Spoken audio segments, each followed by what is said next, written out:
Slovenia का visit visa आप Pakistani passport पर किस तरीके से हासिल कर सकते हैं। बहुत ही आसानी के साथ स्लोवेनिया का विजिट वीज़ा आप पाकिस्तानी पासपोर्ट पर 100% हासिल कर सकते हैं। जबकि स्लोवेनिया की एम्बेसी भी पाकिस्तान में वाक़या नहीं है, तो आप बहुत ही इजी स्टेप्स के साथ वीज़ा हासिल कर सकते हैं। अस्सलाम वालेकुम, welcome to my YouTube channel visa culture and vlogs. Visa culture and vlog साथ मैं हूं आपका दोस्त जिशान सदीक। अगर अभी तक आपने हमारा यूट्यूब चैनल सब्सक्राइब नहीं किया तो आपसे रिक्वेस्ट है, हमारा यूट्यूब चैनल सब्सक्राइब कर लें और साथ में बेल आइकन लाजमी प्रेस कीजिएगा, ताकि आने वाला जो भी व्लॉग हो, वीज़ा इन्फॉर्मेशन हो, वो आपके पास टाइम बाय टाइम पहुंच सकें।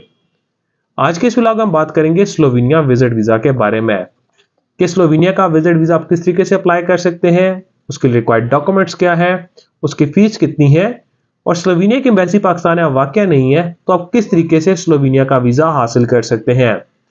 बहुत इजी स्टेप्स होते हैं कि आप स्लोवेनिया का वीज़ा हासिल कर सकते हैं। जैसे फर्स्ट स्टेप में हम बात करेंगे स्लोवेनिया के रिक्वायर्ड डॉक्यूमेंट्स क्या होते हैं, उसकी फीस कितनी है, और सेकंड स्टेप में हम आपको बताएंगे प्रोसेसिंग टाइम और आप डॉक्यूमेंट्स कहां पर सबमिट करवाते हैं।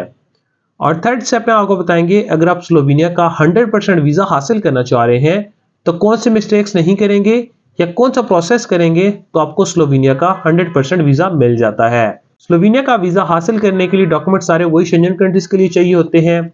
इसमें कोई इनविटेशन लेटर नहीं चाहिए होता, जस्ट जो नॉर्मल डॉक्यूमेंट्स है शेंजन कंट्रीज के लिए वो सारे आपको चाहिए होते हैं। उसमें आपका आइडेंटिटी डॉक्यूमेंट्स आ जाते हैं, पासपोर्ट है, आपका आईडी कार्ड, एफआरसी, आपकी पिक्चर्स होती हैं। उसके बाद आपको टैक्स के डॉक्यूमेंट्स चाहिए होते हैं, जिसमें आपका एफपीआर एनटीएन और लास्ट 2 से 3 साल के आपके टैक्स रिटर्न चाहिए होते हैं। पासपोर्ट कॉपीज आ जाती हैं, और देन उसके बाद आपके सोर्स ऑफ इनकम आ जाते हैं। अगर आप बिजनेसमैन है, बिजनेस लेटर साइन स्टैम्प के साथ, business visiting card, business FPR NTN, business tax returns और बिजनेस चैम्बर के डॉक्यूमेंट्स चाहिए होते हैं। और अगर आप जॉब पर्सन होते हैं तो आपको जॉब के डॉक्यूमेंट्स देने पड़ते हैं, जिसमें आपको एनओसी लेटर देना पड़ता है, एम्प्लॉयमेंट लेटर देना पड़ता है, और लास्ट 3 मंथ की सैलरी स्लिप्स देनी पड़ती हैं। और देन उसके बाद आपकी आती है लास्ट 6 मंथ की स्टेटमेंट चाहिए होती है। क्लोजिंग बैलेंस जो है 12 से 15 लाख आपके अकाउंट में होना चाहिए, ट्रांजैक्शन हिस्ट्री हो, बैंक स्टेटमेंट का फर्स्ट पेज, लास्ट पेज और अकाउंट मेंटेनेंस सर्टिफिकेट साइन और स्टैंप होना चाहिए, और 7 डेज से पुरानी स्टेटमेंट आपकी एक्सपायर कंसिडर की जाती है।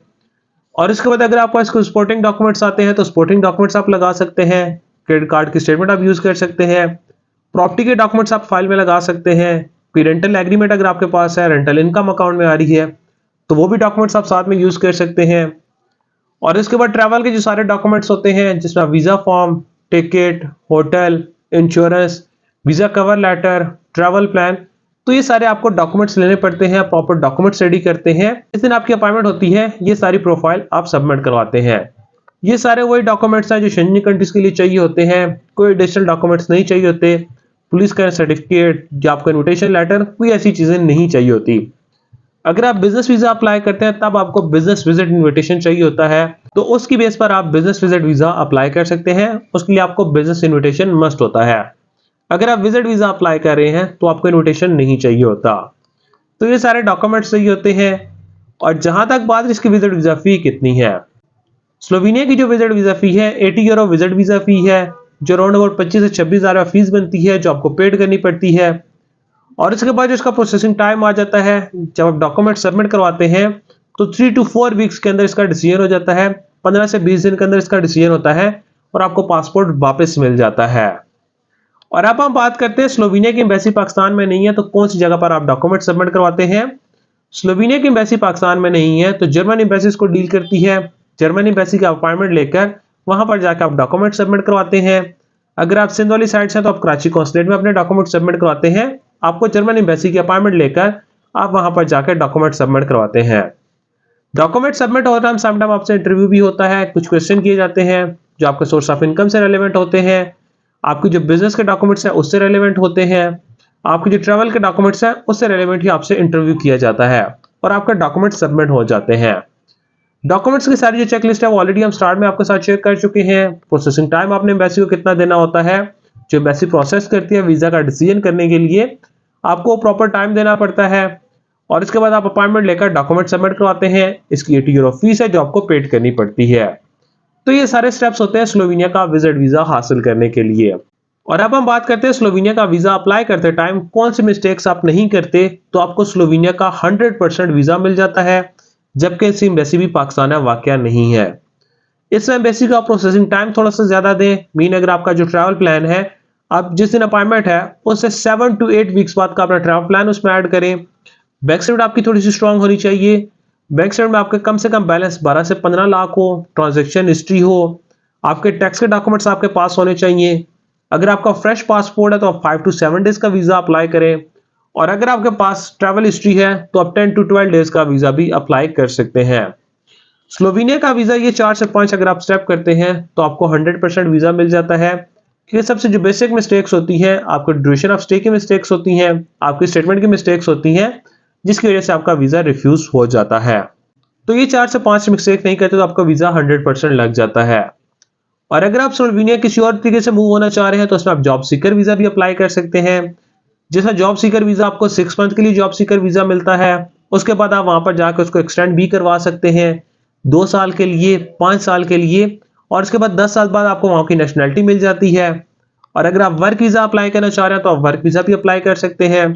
डॉक्टर्स की वहां पर बहुत ज़्यादा डिमांड होती है, लेबर की वहां पर बहुत ज़्यादा शॉर्टेज होती है।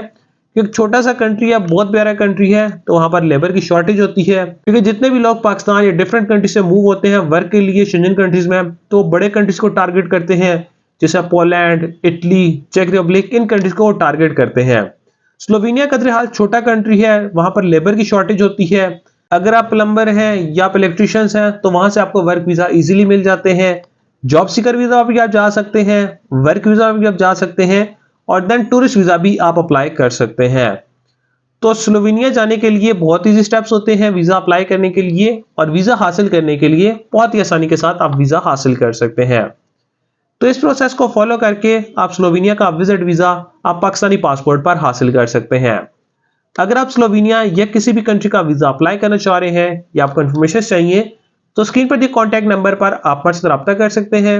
अदरवाइज आप हमारे ऑफिस विजिट कर सकते हैं। कमाल एक्सप्रेस एंड होल्डेज private limited, Islamabad D Chowk हमारा ऑफिस है, तो आप हमारा ऑफिस विजिट कर सकते हैं ताकि हम आपको ट्रैवल से रिलेटेड बेस्ट सर्विसेज प्रोवाइड कर सकें। Thank you so much.